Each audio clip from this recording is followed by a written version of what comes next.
What a difference a year makes. Just last summer at around this time, the cult of Fauci was coming into full bloom. Dinosaur media and state-sanctioned propaganda mouthpieces spewed forth one form of gushing praise after another. In August of 2020, the Washington Post did its duty to pile on the pro-Fauci propaganda in a hard-hitting exhibition of old-school journalism entitled, "As Fauci Battles the Pandemic and Politics. His grateful neighbors celebrate him as a hero." This piece chronicled, among other things, the propensity of narrative-swilling drones to put pro-Fauci signs in their yard, including many sporting the line, "In Fauci we trust," which is another way of saying that many of these confused, narrative-controlled, useful idiots weren't just celebrating Fauci, they were worshipping him. And as such, they were happy to put him in the God slot of their yard propaganda, so to speak. Now here we are not quite a year later, and the preferred narrative of the Fauci-worshipping crowd has taken some solid hits. Where once the Wuhan biolab point of origin for COVID theory was labeled as conspiracy theory and forbidden from public discussion by big business and big tech overlord wannabes, now the notion of COVID having originated in a government-run lab is quite reasonable and seems to be picking up steam with each passing day. Add to this recent revelations of Dr. Fauci's advocacy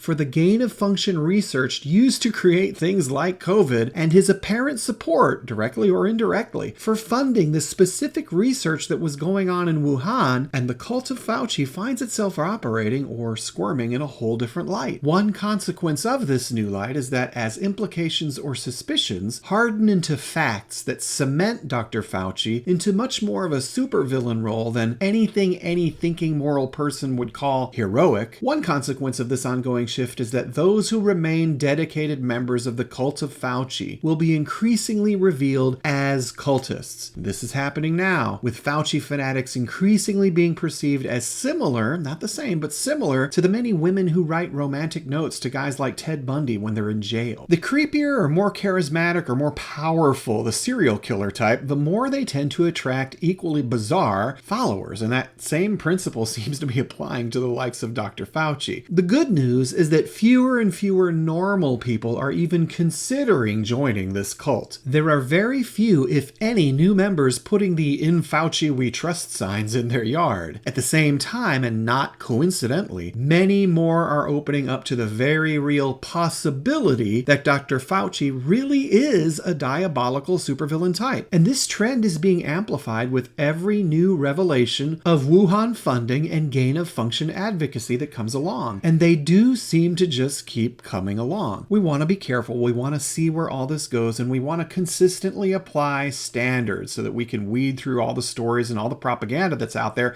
and do our best to find true facts to base our decisions on. All of that said, the trend and the trajectory here where Dr. Fauci is concerned is not good for him or those followers who are clinging to him still. So rejoice! The cult of Fauci is being dragged into the sunlight and is dying as a result, along with the narrative that propels it. Maybe not quick enough for some of us, but a whole lot more quickly than seemed even remotely possible at this time last year when the Fauci-worshipping yard signs were coming into full bloom. If you appreciate this perspective and would like a daily dose of informed optimism, subscribe to the channel and sign up for the weekly newsletter at hellrazerreport.com.